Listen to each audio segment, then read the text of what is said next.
taanga o mautaulanga.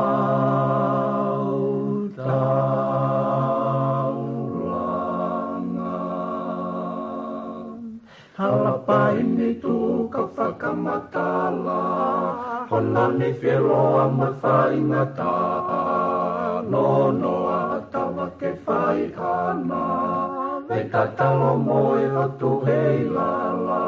Halapaini tu ka whakamatala, honani whiroa mai whaingata, no noa tawa ke whai ana, me tatalo moe o tu hei lala. E wisai, whakapo, a maasi mohono fuloto. Kaneongo, eneto, na maunga ki e tai pono. Na e toko, e whanua, e tupo o hapai ki olunga.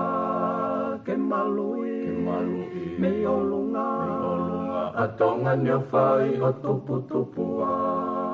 Utulai na o tu matanga, motakau no ve ka whakautanga, matangi mari e ko maua whaanga, utukalonga luko e hake anga, utulai na o tu matanga, motakau no ve ka whakautanga, matangi mari e ko maua whaanga, utukalonga luko e hake anga. He wisai, wakapo, a maasi mohono fuloto.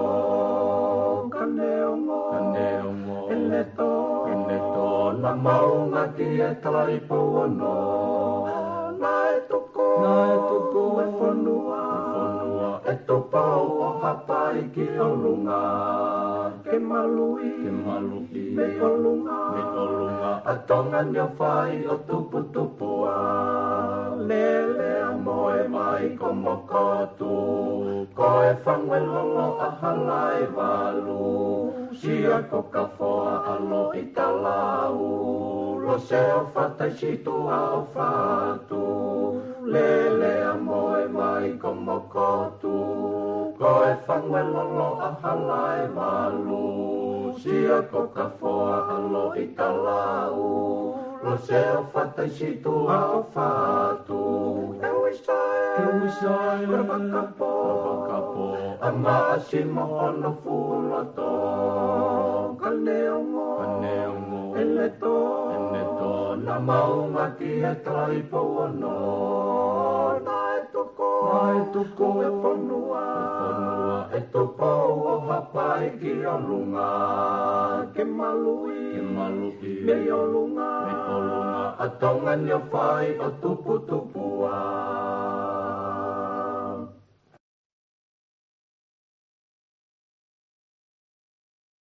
Ko kori ke huwha mo i he talamala whanua mga hi talawhatapu pe kodoa pe ko tomo o atu ngahi polo kalama o ahoni pe mihen ka ada mo e whainga maari e koe ni ke whahoka toa mo polo kalama ko e whatu whanua whau ki ahoni. Ai ko patanga pe ka inga ku wongo le rea tu pe tau polo kalama ke te ki mautol ki a pina pe ko whea pe whetu ke lawa whanongo ai tau polo kalama i he whiawhini. Whainga maari e koe ni ko whiawhia ki tatai le rei. Ek minister polisi pa he ki ngahi business ya preanga ona po Paula piven piukala ki he polokalama ko ia o e whiawhini pa mo e whatawangi o ku piven malo tau ma o e whiawhini kata ki kainga o ki i motu e polokalama pia me he whafafonga ka e tungmaima ki miniteta ke ute ki foki o whahu i mai minister ki loto ko ngā kalama ke kamata e tau polokalama i he whiawhini. Tau ki i taritari pe ki he minister ki hou mai, ai o ku...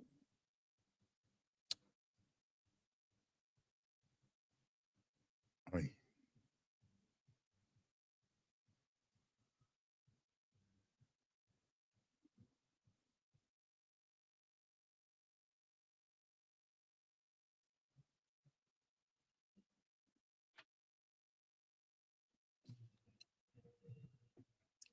Ai ko gatak pe ko ngana ku na fialaki ai toki koni I lalo ka kona ko liriwa te taitolo kage ko ministani ku lotoni lava ke mafahau ka te polokalamaka ko wanga te tailere ke te pipeni malo ta mau fefin malo nga wala pe me tonga ko tu he dai ni mi ko polokalama ko pe tau whakahau ko tau tala pe ko to angeni ko tau me ko whakastau doi min te fiha pe ha ere te tau motu ai ha tau fo ko tau lau aho pe he pe aho ko ke fili to pe ai lau aho ko tau wa urewa ki he wiki ka hau ana tau si o mai foki ngai taimi ko ma o pita fili ka goni kua o mai goni ka to pe ko wika ha o pe fo ha ko fili o pe ve ha ke pe veni pa mi tongana malo bi solo malo mo fa mari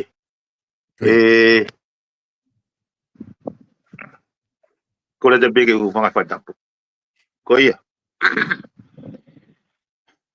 to bege fo ya va be iwa dai mit pa to ke pa fa fili ka ko mau fe mo ikina be foki hono finga ke fa ma po pe fo noa o tu ko dai mini ulo tonga nai toki solo wat pe no benzini ko ni to no benzini ya ku na ki mote de ta programa ko e tu tak mai pare me u no fa ta ba mo compite no fo timo ngai ka ta ka ko ngai me pe fo ki solo ko pau ke intervine ai pure anga pare me to ka minista he fa tongia neongo o kuikai ke kau ai pure anga ngai ka ta ko ui ko ngai area pau ko ngai he mai no at ke ngai service ko pau ke no hanga fa ka o kui ngai intervention be ta ko ye sol to fo ko me ko na fa mau ki to pe ka to pe ko mau ki hanga ko lau ko ye mau to campaign ko mau lu pe o fa mana pe ke kainga o mau ingai fili e nau hanga fa mau inga ona he piko ki mo ke ta hoko atu ko lo pe ko la he kakai o kuna o fehuia pa ku te kau mai pe he programa ko ni o ku ke holo foki he kakai ai foi programa fia o laki ko na ta fa hoko ai ku la hi no ke mai ko fe programa ko ya kako nga kuna te o mai pe he ku la hi mahalo ku alu e hoko issue ya ne puria fe programa kako ko ngai ko loto ke fa mahino ko ke kau mui pe he ke tina tolu o ku na fia mai na te fe programa na fa hinga pe ko platform ko ne Facebook ka pau o ku te nganga ki hono ngawe aki o pure i be he Facebook ne ngo ko pesi a vi pon media ka pure i be he Facebook ko ne fai pe halaunga ko te ko slahi pe ka kai o silo bina de me ka ya to fi no tapu ne fanki pesi pe ko pe mafai ko ya he Facebook ko ne launga pe o red flag a proclama ko ya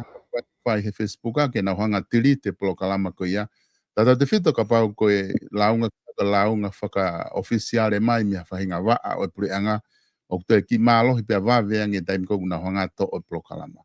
Ko ngai kogu whahau ato he ni o kui heni pe pe o kai ke to o prokalama tuku ke he kapa launga i o ku lava penga hi vitio ko ia o tiliti ka kono mo oni ka pau ko ho fe mau ke whanongo he whai vitio ko ia i he kakana vitio pake alpa ke ngai pes ke he ko tuina o si ukulahi pehe ko ke si o pe tu faki holo pehe ngai pesi te kala pe ko fanongo ai kapana ke fanongo i he pesi ko kata hoko mo piveni ke konga goni ko loto ke ya fe mo ki ai i he kutala no goni ki he i ko ia ko nga kata toki almo ke kakano goni ta polo kalama ai auni ko konga goni loto ke o atu o so mai ai ngongo fa oficiale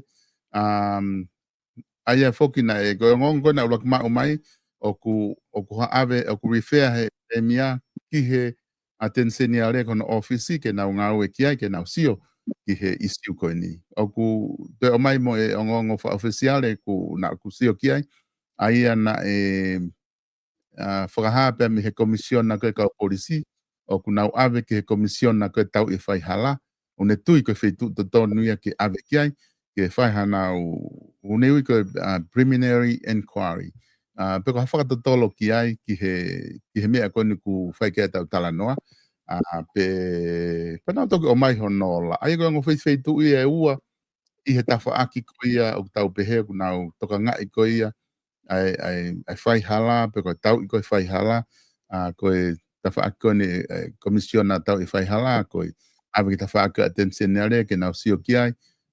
Pea moe whamau anga o ku i mau hawhai ngā ongo me iai. Ka ko tui mahalo koe i ne tuu ko ia lolotonga koe o ku whai kia ngā ue whaka ofisiare ko ia. O kono hinga koe ke fulot ke te alu whewhe ki he issue koe ni. Ka koe konga pene taha ko loto ke o maina e tuku mahe ahoni e ongo ai a koe loe a koe a tala ki na ni hanga o pehe i he taha ngahi i ongo koe ni newspaper me tonga. Na ni hanga o mai o ni hanga whakahalaki na te ki ai ke whai o kai ke mooni na te kai ke whai hane whelotoi pea moe loe a koe ia a pita hopo a te ke whakakakatoha ngā whakapepa kai tukuanga pita hopo a te ke alu. Ai koe konga ia na ni hanga o whakahalaki na e te ki ai ke ai harea pehe ia ke whaha whelotoi pehe ke whai ngā whakapepa koe ia. Kuku atpika te koe, ko ngā koe, ko tuunga ko ia, na o te ai ha whakamatala kehe, o whia mau ke ilo ke ai ka kai whanua, whika aku mo i siu koe ni, pe koe u whakamatala koe ke o mai, koe whakamatala pe ia, o ku ke no whai, te ke te ha whakamatala who o ia, hange koe whakamatala a loia koe ni.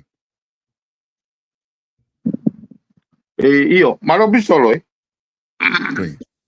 Koe pare ma whake ni e kusio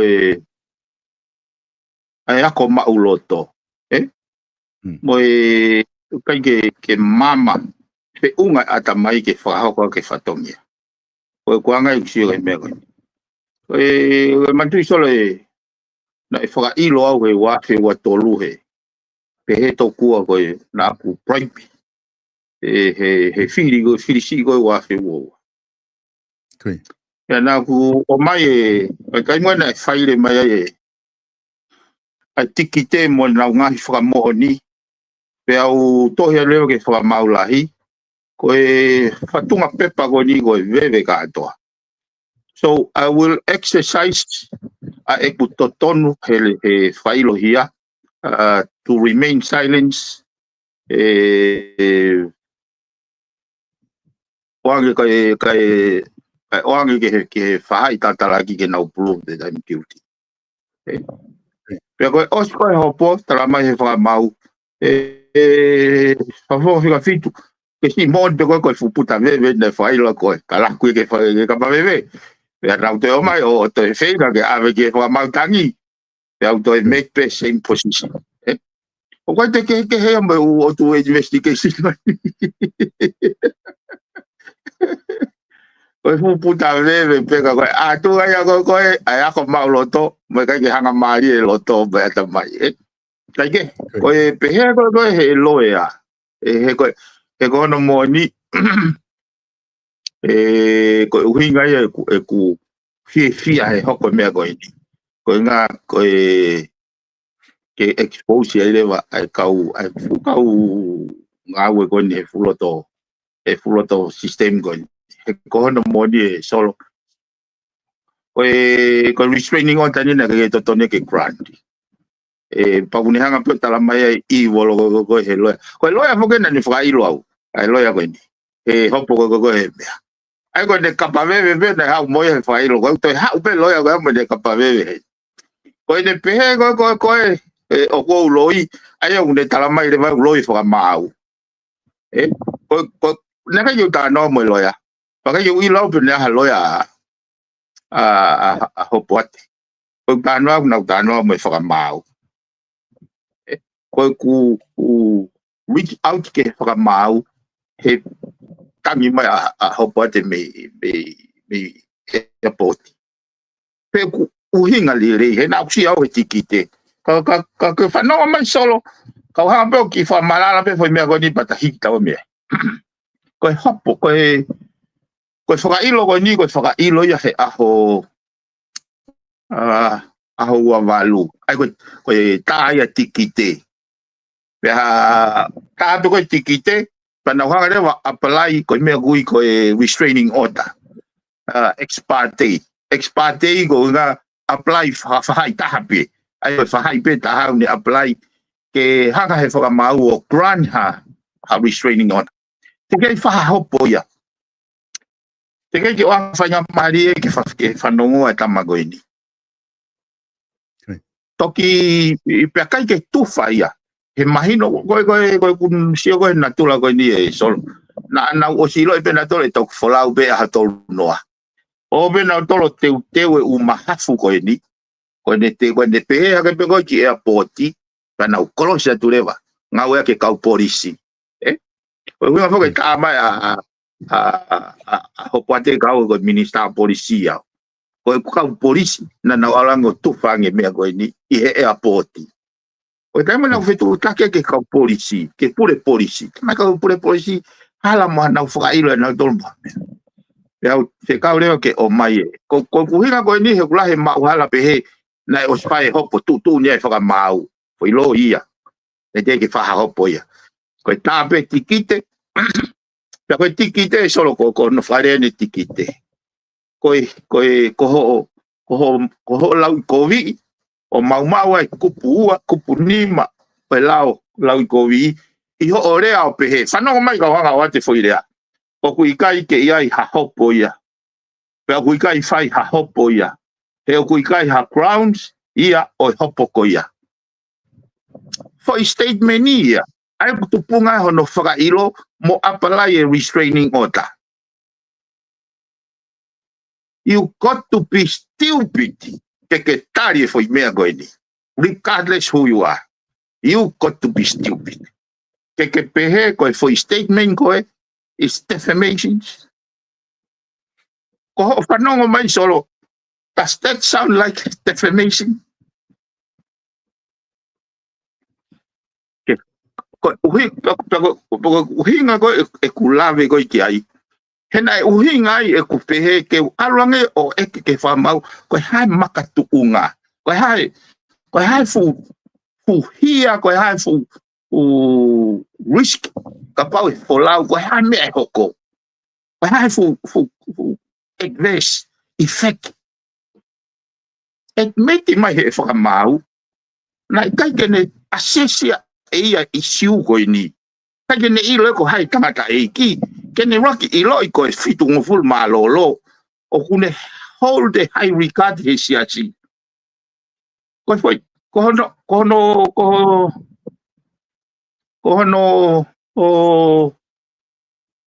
ngau e aki ai,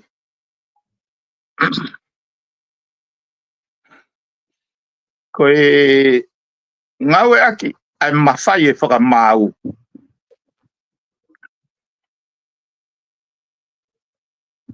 Kene hanga o ta ofi aki e wholau e tangata i koe ni, te gai ke o anga whainga maari kene whanongoa, kene hui e whahai e taha, kene whanongoa ki moa, pane toki hanga o sign out the restraining order. Ko te utat solo, koe mea koe ni tene expose, ai ken of wem o te lahi angia.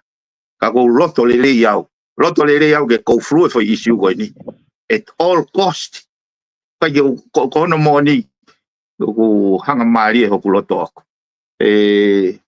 Pa kou fie au ke mou ai issue koe ni, he te nehanga ea ta aki mai mea na e gai ke tau amanaki o koko.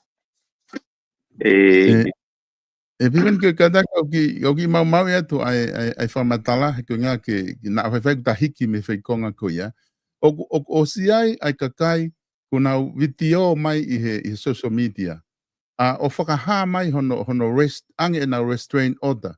O kai ai whiwhine pe me Australia mahana na ange ne restraint order penani pe hena lahi apita ne whakamore na e nofo pe i tonga tari ke ne ke tutu ne whamau na ne kore tokoni ki he whafufonga no wahenga koe minister na kai ke lawa whahatokoni ki ai koe ngā koe tutu ne whamau koe hano ke he umea koe ni strain order koe ia koe ngā ke tau lawa peo mahinoi o mahino e whaikakano koe ni kuke talano ke koe hano ke he mo ka kai ko o ku ai na restrain order na whakamore no for follow itong.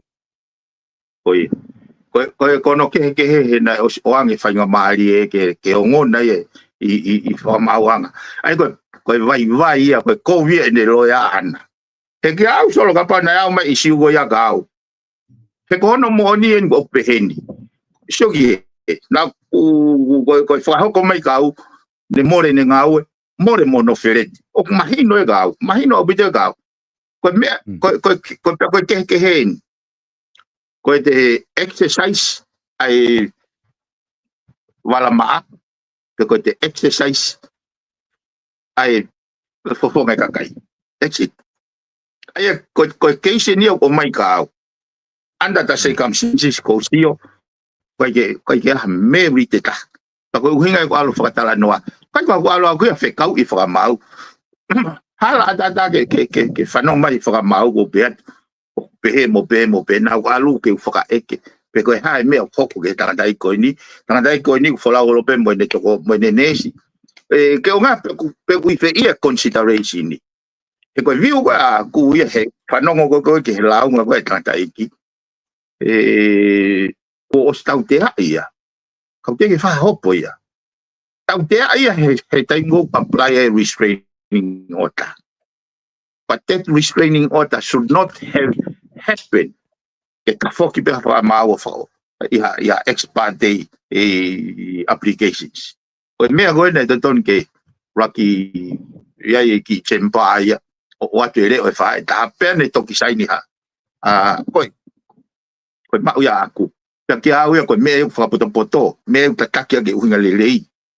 Hane koe ni solo, whewhe ka pate ke hau hen pā tāre whaloto koe ka koe. Alu pea o ai ene ki foi application ni ko koe na ke lauangi ki ai pa alu ia o kore wha mau ke ai hau restraining order. Ka kuran ve wha mau te ke nangai ui koe ke ko e affect him me ni.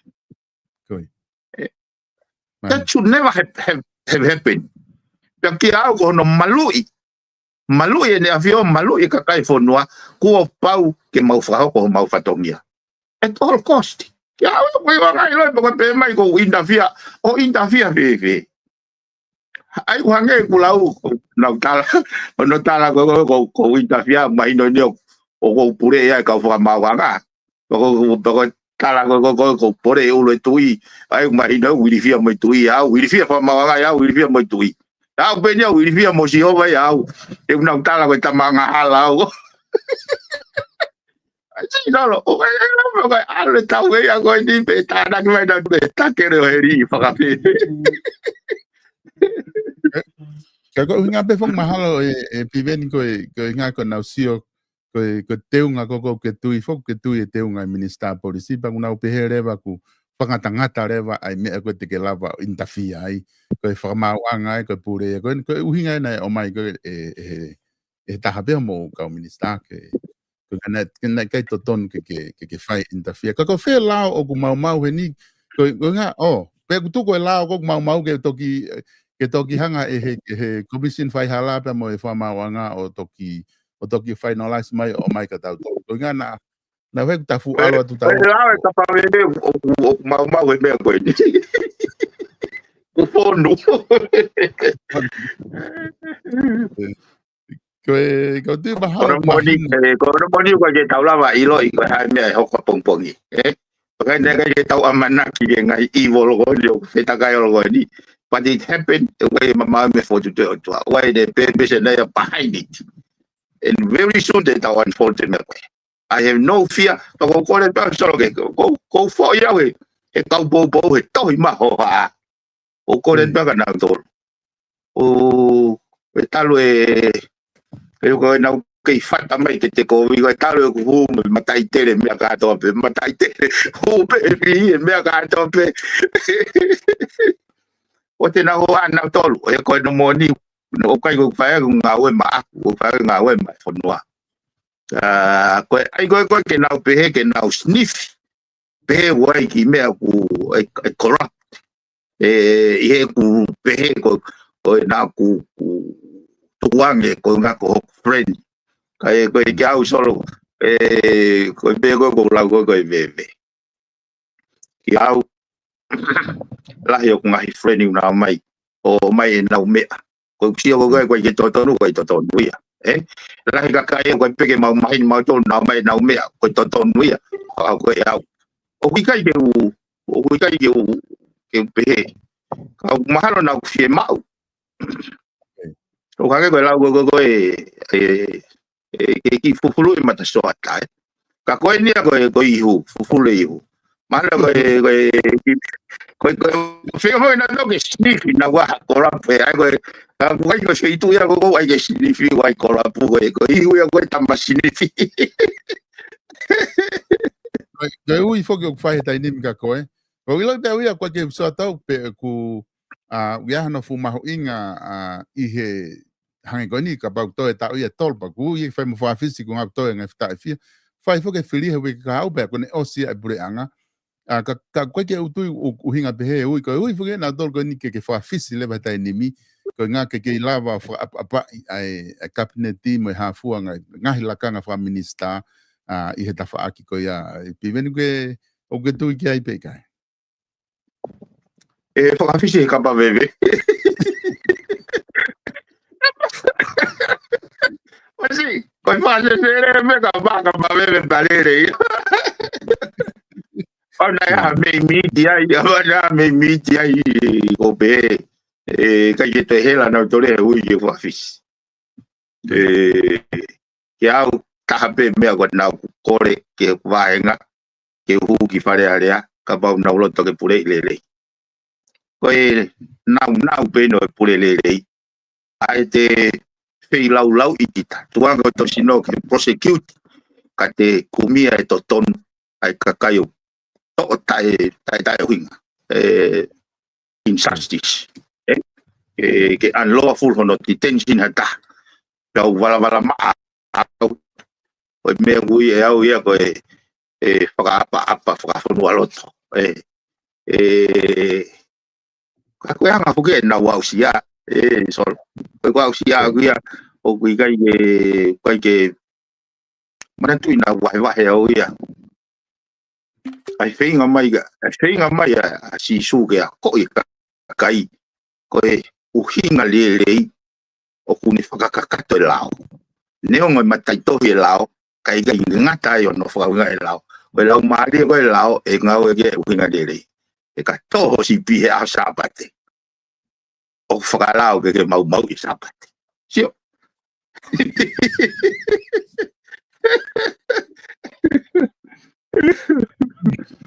Pero pepe, koe ngahi me ai buko tala no ai ke.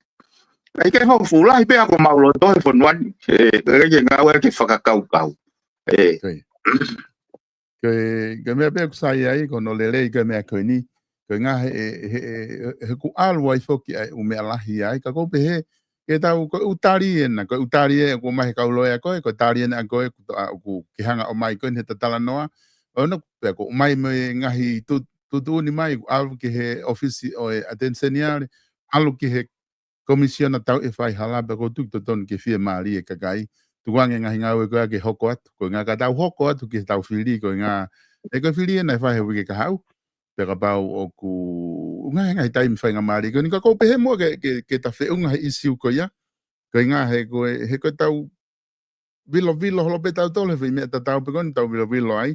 Koe whakamau koe na mo whilo toi ki hoko tutu ni. Te kei kia ha whainga official document ni me whamau anga.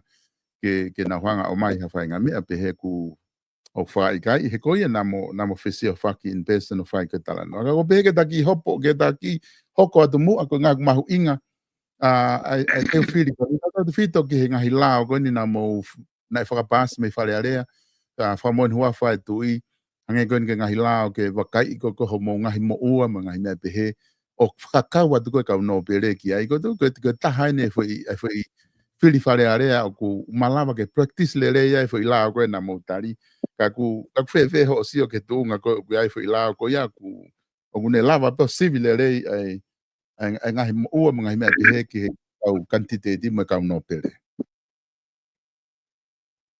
ko ia sol o fa malo pe o mai fe ko ia na ku o whakataha neu.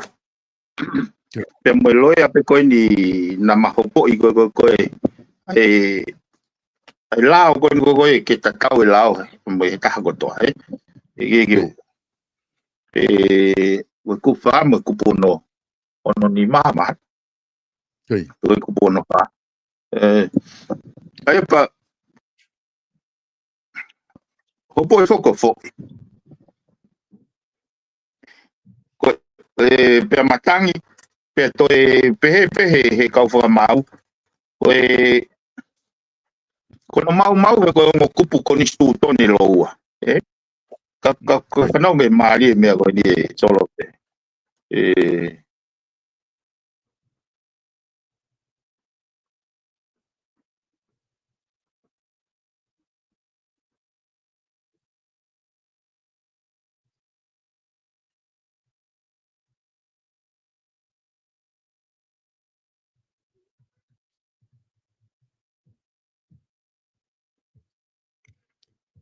Piven que loto ni be,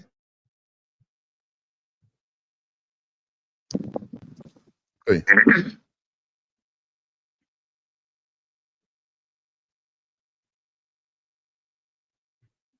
Oi. Ai koe kufa, ai nau hanga hopo I koe kufa, o pehe kufa ke tatau lao pea oe te whau halao o ke kehe ai kalas me kalas, Pea koe foi konga koe ni, foi kawe ne foi mea maari, te ulawe ni koe taha ni ai success, oi ki taimi no I whare area. Piven kada kanga kai, kada ki log off nga ki log in mai, ko nga mahalo kulahi ne motu mai me foi konko ya.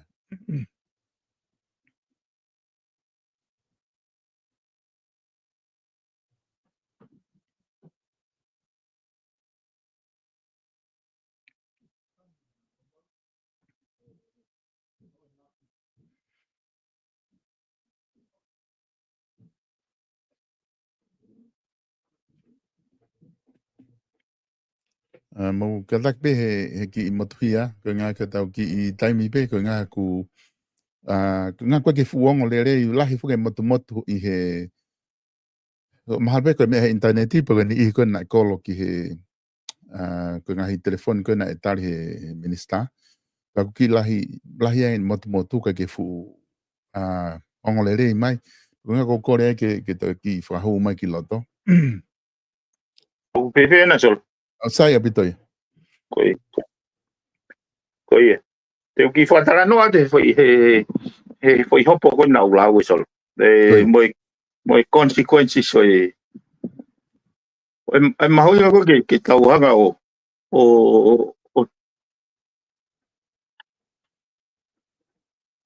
continuously improve, He koe taimana o se e kuhanga hopo I koe bribery.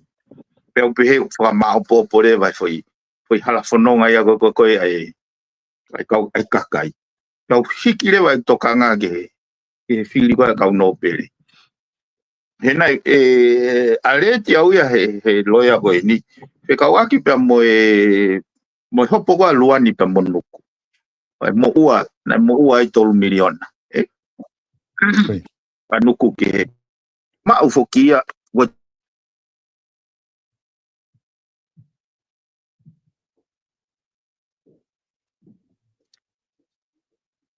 ka koe ui oku I whare area pea nuku ne whakotu mai rewa ke uhanga o whaile whakailo. Koe ngā kai lawa ke vete foi palparemo ka. Ke koe kupu to ono ni mai koe ko nisutone pehe ono wharea. E whai ai whiri e kau whafofonga oi kakai aki ai pāloti pea ilonga ha taha kua whakangofua ke whiri. E ngofua ke whakotu ia koe candidate. Pea ke whiri ia koe whafofonga ma ai wahenga whiri. Aia kua resisita ki ai. Kai kehe, kua pau he I kai whiri ha taha. Aia kua whai ki ai ha tūtuni I ha whamau anga. I he pure anga, ke totongi ha paanga kua tuhu I pau. Aia ko hono, ko toa, pe konga o ia, o te eki ke totongi.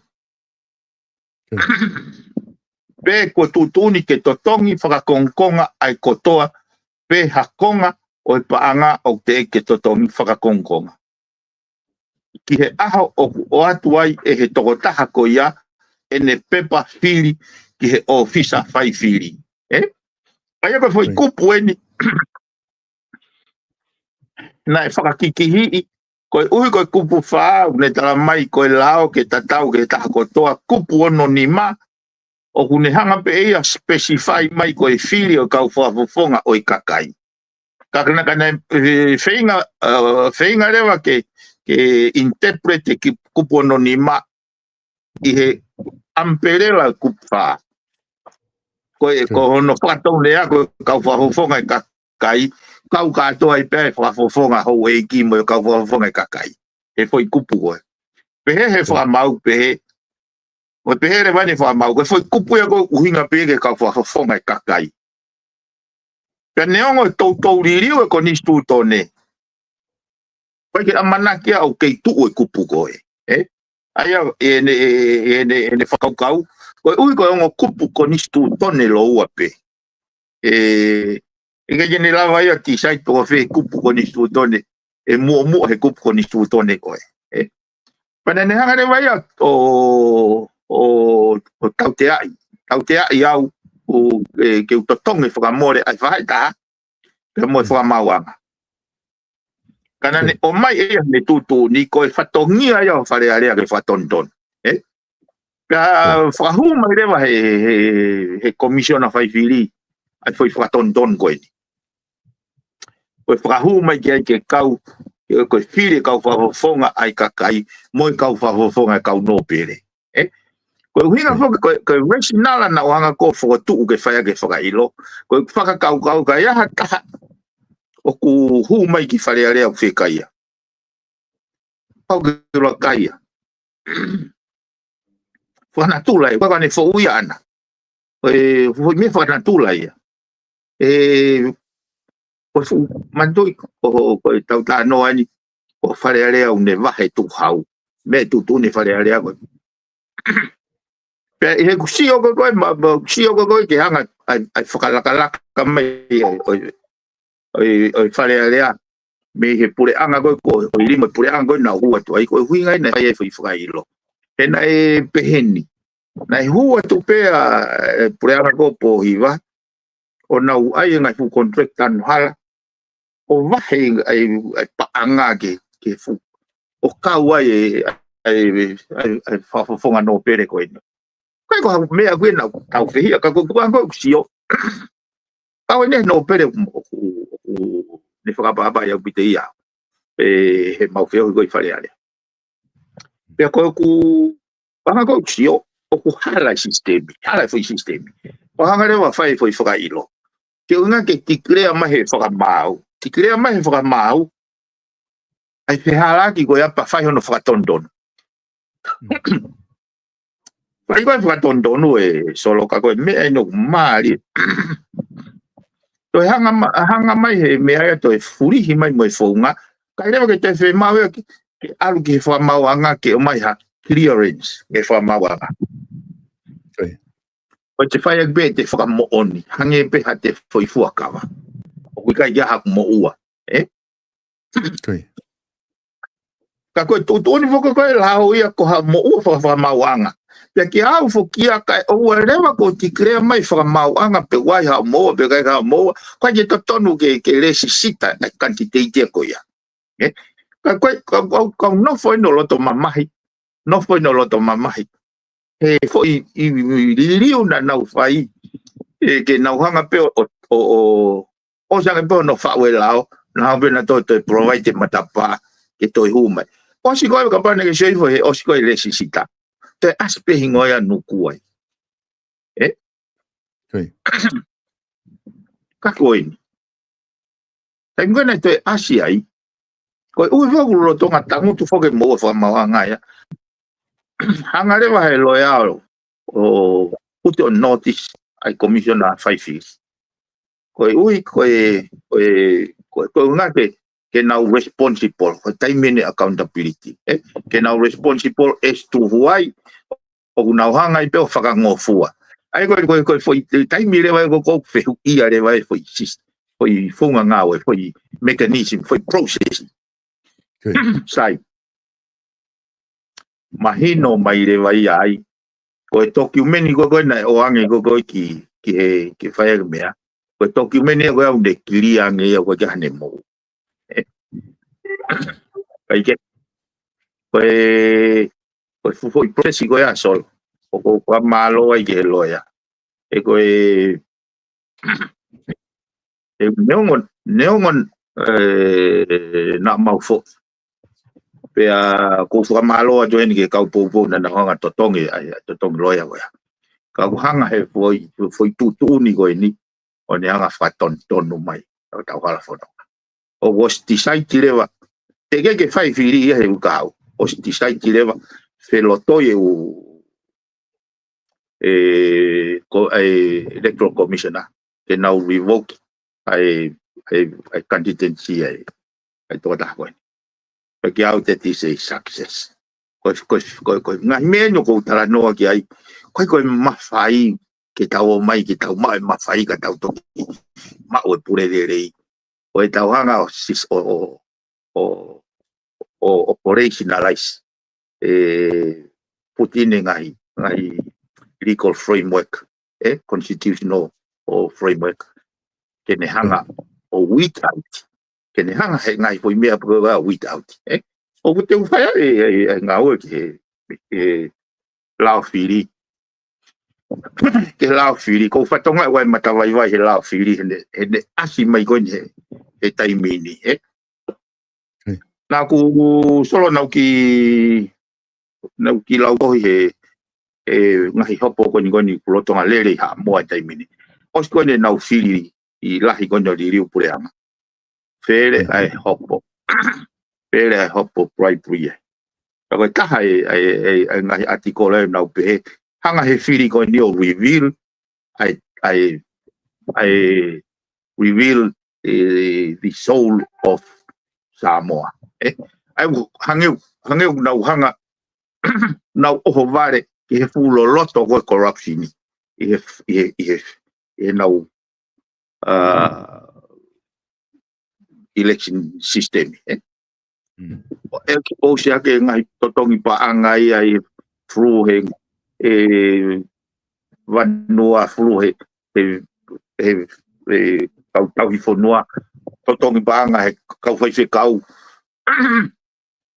toe whaka ofange ai o au pea solo o me go mali he aso alwini settlement ngai hopo ko ya o 6 fikis ko pe ko he artikolo hanga he ni fare area ko nya mo ko ni one hanga expose mai real Samoa value behind Samoa no ta no he corruption to ya ke se fa area Tonga is not too far me Samoa mahuinga ko ke tau hanga lewa o fekain anga hi whakarere continuous improvement ki he tau lao whiri. Kene hanga without I now ko natula e hopo iha ngahi casing trucks pe hopo iha ngahi mo ua be ba to tong baka pa te fok mai be au o whare area ki au kai ki to tonu ia ke pe ai ka koe ku fata no ba solo ahoni au fata hape foi news ko ni mo soi fo no ate ki au he kakalu kaniva foi loto be pure aga pa be mani wasi ko mari ke te awange fo ku fora hua ku hu matai tere mau pe ta ka koe hala loto kolo ya so koe natula behavior ka ko fie au pito he koe taha e ngahi I tai no go hu e whare area tene hanga shape ai fotunga whare area moving forward Ai kane to ko ia ka ba una revoke ai candidate na candidate fo ki to ta ko ni no bele ko ni tonga te candidate mi e ai kane revoke na ko ke te fahu hata hai fai ki peto nga ko hai pe to nga e fahu ka li was apu ni fo ke ai lesisitai ngari hu more be ala be eu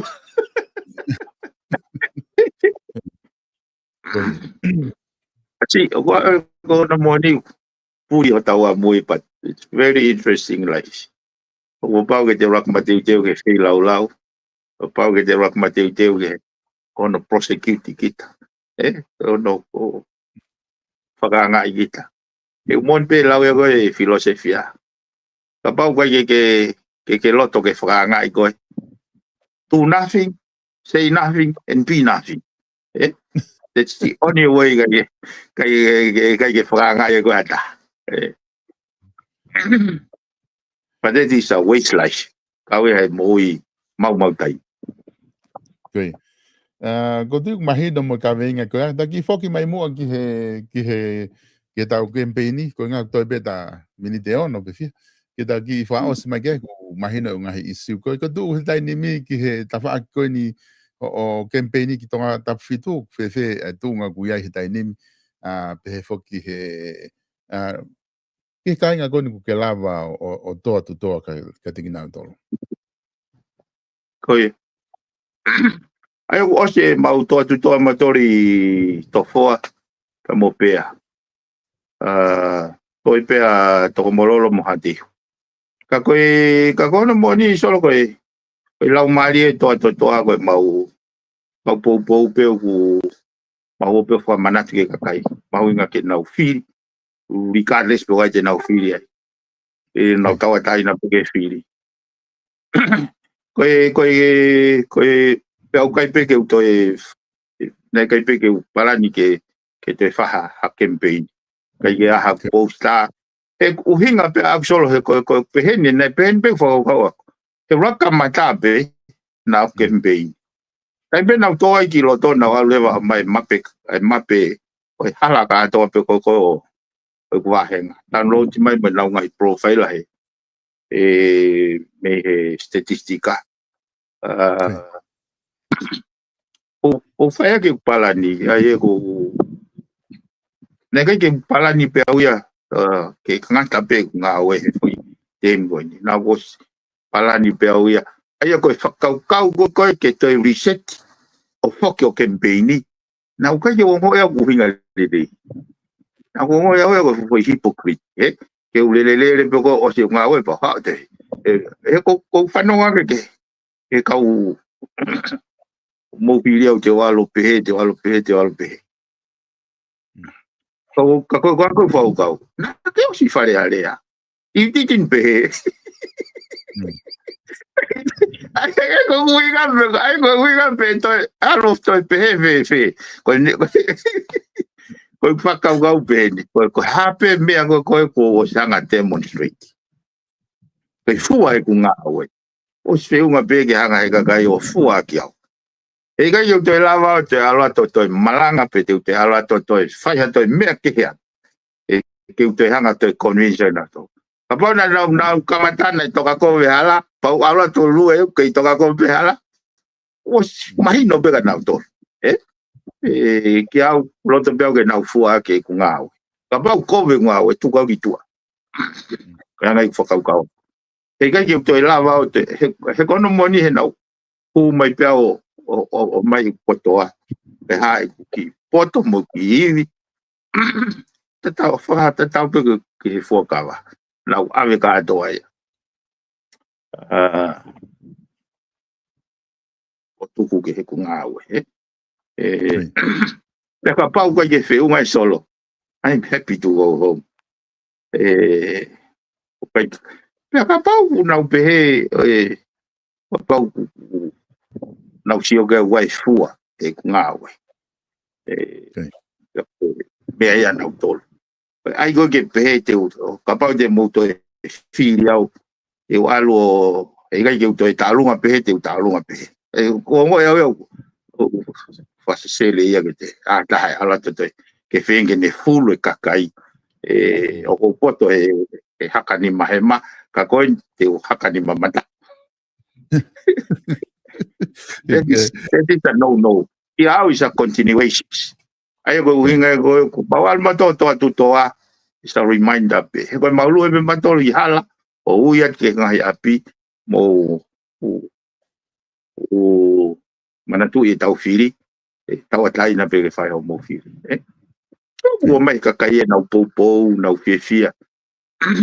Ko ta o ale ka popo na pe e campaign ko ka ko ngai ta na se ke lue ke hanga maka e ngai feitu o go sio o peton ke hoko ati ngawe ki ona whakalele e ko taha poke nea ngai time koula nia ke te lawa o sio he u feitu o koe na mauraki lua koe ki muana o hanga identify e ngai feitu whai ngawe ki ai koe maulua koe ni o ko hanga identify e ngai feitu ke hoko ati ngawe ki ai ka pau koe anga e whakaukau e wahe ka koe ke pege mau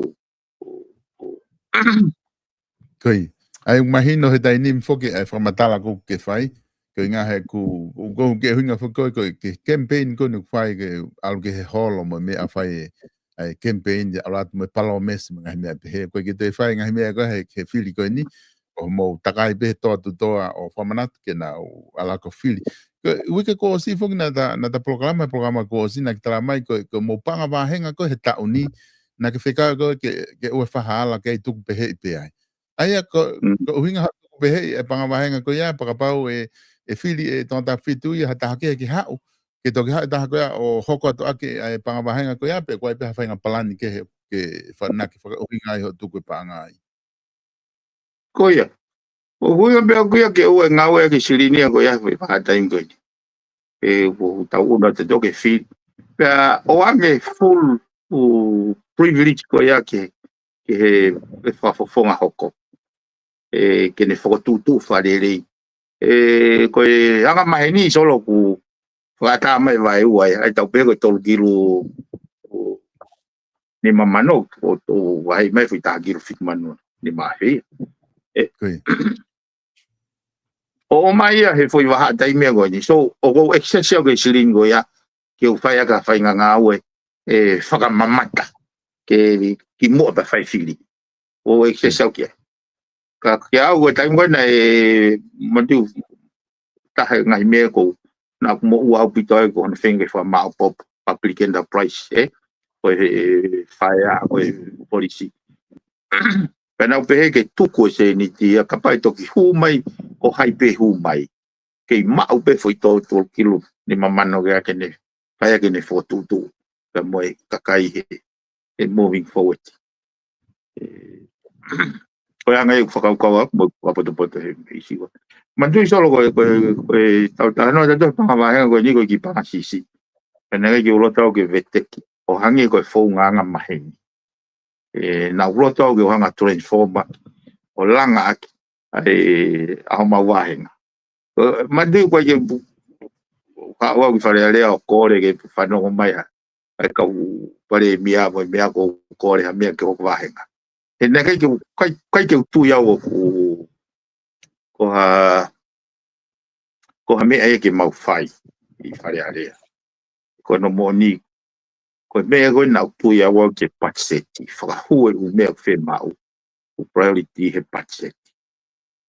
Pa nā whakatu. Ke o mai e upanga whakawahenga whakahu pea I he patseti. Ai tanu hala pe koe moi. Ke nā hanga pe nā tolo. O whai ngā ue, o te mōre e kau taime kau whare area.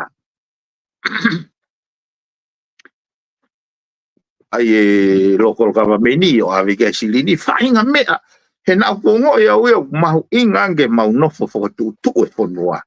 Ka pate ke whatonga e koe solo, koe kia whainga whakatutu e pau te whanonga e umalanga. Umalanga koe toka malanga pe hono wahenga. What is that supposed to mean to us?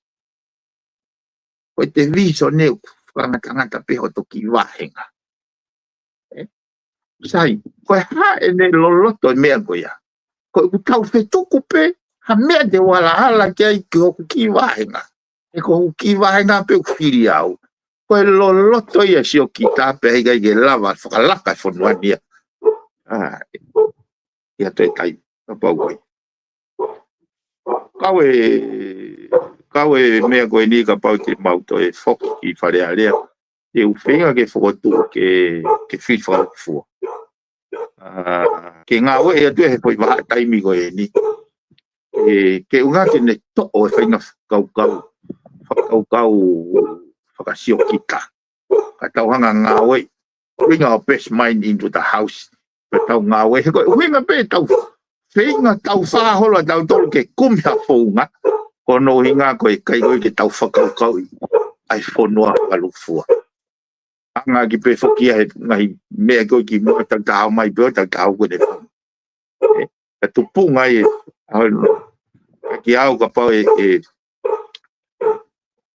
hange ka tau ko saving grace pe ku amana ki anga ai ui me he hawe whonua e pure i lele whonua he kai ia pero sio koe ke tau lue koe ni mana tui koe pure anga lolo tongana to malawa e intervention e na fio koe toton ke fu mama o e na fio me ne whenga o e aki lelei e mo ne kau no pere ke tau whakatutu ha pure anga e mapure i lelei e ka pau e o se ange to e whai pe whakatau ho si he poi pure anga koe more kwa manaki ke tau te kape he koutui pe e ai pe i kai hoko noa me pau pe ke ai ngahi Koutui mahalo e biven ku tangali whiunga he whiawhin ko e hape whainga maari e whoki e maua tuka ni te talaba pe o talanoa tai ko ngahe ku lahi be mo ngahi ngau ki whakahoko hena ke ko hape me ko loto ke whama apo ke ta proklama he whiawhini ka ta toki hoko atu ha whainga maari atu e konga atu ki mue wike koe a se rau o lahi pe o ai ke mau alu ki veitongo kulere ki programa filia wipi na ne kore mai pe ke ambo po wange kia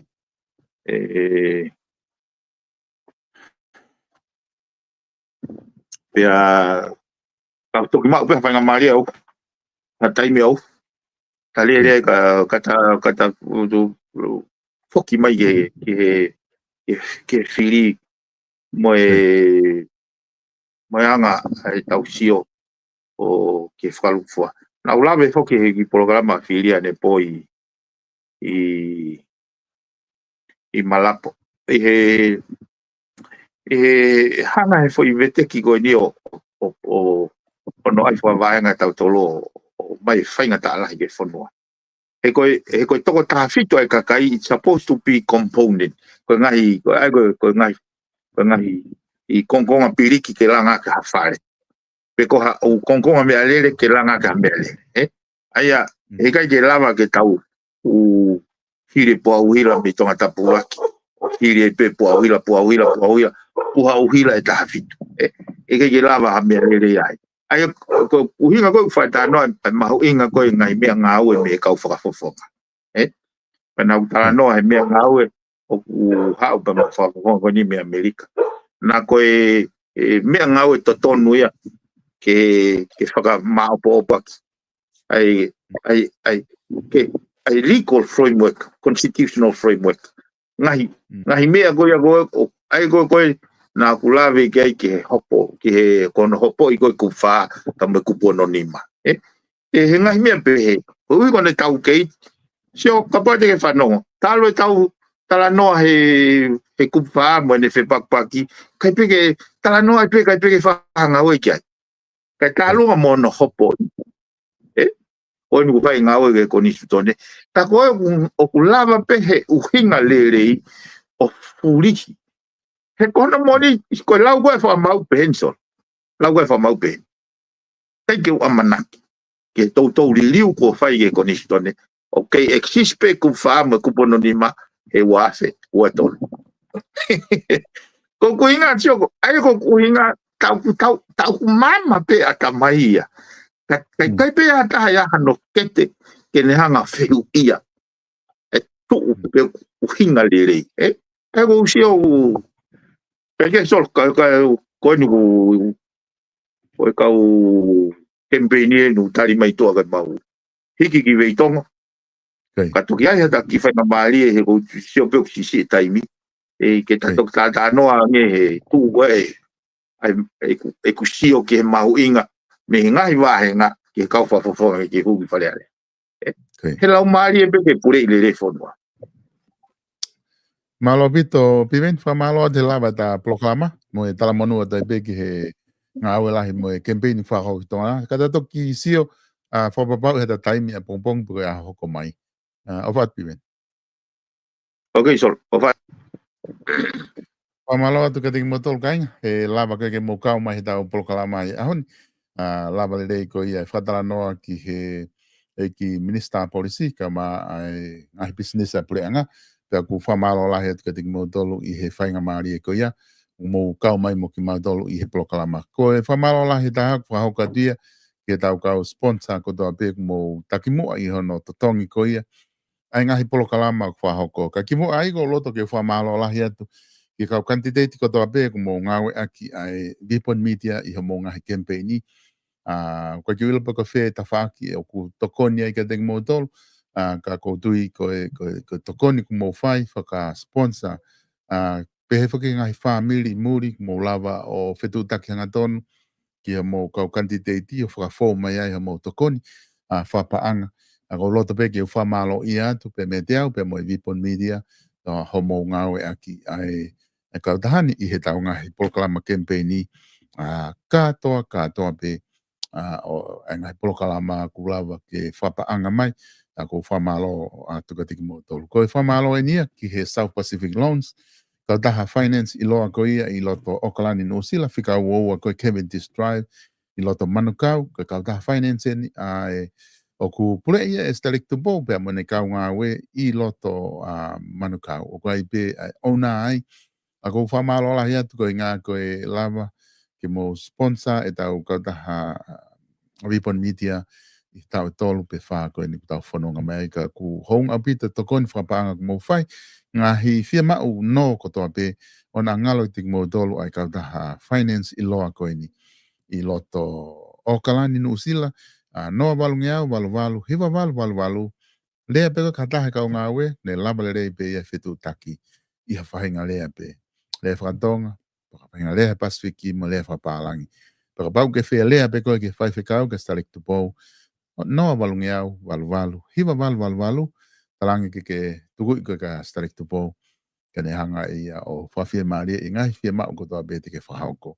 Kai paki hupe koe ke na website di, I he tap.splnz.co.nz, te ka lama pe koe ia o apply hanga tonu ai, pia mi he website koe ia. Ka ki ngatai, ka tau whare wala koe ia, I loto nuk alofa, lava ke tu page facing store, I loto nuk alofa, hanga tu ke tau moe pia, hanga ke office ko attention ia le, pe ko ia ko whae whaka atotongi uhui lafu building malunga ko ia, manga wha ko ia ki he marketi, te ke lava o mauai vala, kehe, vala staila, te me he whare ko lava page facing store, I he whikahiwa oe, Whatawhihi Road, I loto nuk alofa. Kei ki ngā taiga ko tau whare ko si ulu, ai ko e Francis T. Katz hanga tu pe moia ki he tau moe pe au whikahiwa pe moia whaake page facing whama lola he te mo dolu kumo wafea kau kakai muri ko doa be kumo wafea kakai tonga ko doa be ke follow mahi ngai polokalama o ke whatwhanua fo ou ke lava ki tonga ke lava atu o kosi ho ulu I he Francis T. Katz lava ke nau whahoko mai o kuke iai aku hong au pito ai tokoni ko doa be mo fai lava ke mo wa to ngau e ke service ko ni o lava ke ma fotu I tonga ke ona ke alu ki tonga pa ke tue noa I o fe ma o ke fai kosi ulu ko tere ho kava pe ko ha be fai nga service o ke fe ma o ma fotu ke lava pe o tokoni ke te koe I ha fai nga taimi pe o ku ke fe ma o ai tokoni ko ni pe me tau whare ko si lukulahi au pita ngahi nau ai ngahi kitoa tau wax, pop wax o ma watu pe me ai te ke lava pe ko ma watu me ai I he tau whare ko si ko lele I taha ene ngahi wax te ke lava pe o ma'u hakantau no te mea i pako whaahinga kiripa mo whaahinga mea ngā ue pe ma'u kātou atu me iai original o kotoa kai te ke siva ho manaki a koe ai. Pea ko tui mahalo koe konga ia ke ta whaaki koe ia pe me Bob Wax. Koe ta whaaki koe ia New Zealandi ko tau waa koe ia New Zealandi ai Francis Tikati Orewa ta halo anitoni.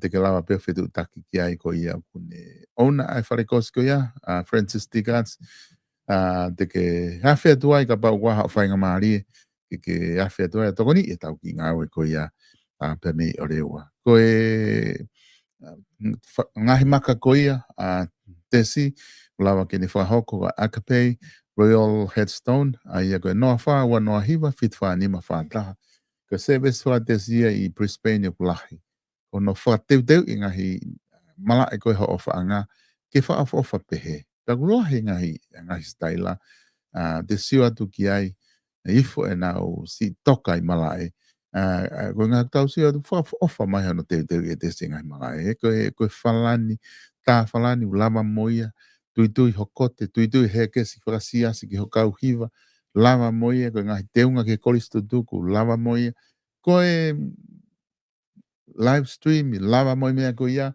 te ai ke tui mono oua ko e whaiwa testa nim kono tui ngai mono ko tui ke ma tahe te ke lava mau ia steria ka pau ko fia mau mono ke ngai katoanga pe fua ka ngai ka venga te ke lava fitu tak pe fika ko na lava testa tokoni atu ke te koe iai ko e ngata e tau polokalama i heponi lava ke o atu i poni whadang pēnā e ongole ia te tau polokalama ka te mautolo, ko le whamore more atu ka te mautolo, ka pau na ia tahaku ke wesia hau hingoa he tau polokalama, ko whai ko le whamore more atu ka te mautolo, ko e ngata e tau polokalama, o whake maumaha poule rei, mahalo pē ko a pongpongi, pouli hoko mai, e te hoko atu ai polokalama, whamalo lahi atu ka te mautolo, ka sponsor ko toa pē, mo lawa sponsor mai polokalama, whatwhanua fōu, mo whatonga i ke ngai polokalama i te malere pe ko hala hita lava mo toki o atu pega te mo tolu ai ngahi taimi ko ia ko e tohi mo ua ka whamalo atu ke te mo tolu i he lava ko toa ko e tau ngai polokalama i poni ka mo mea tau toki whilongo aki i he apongpongina.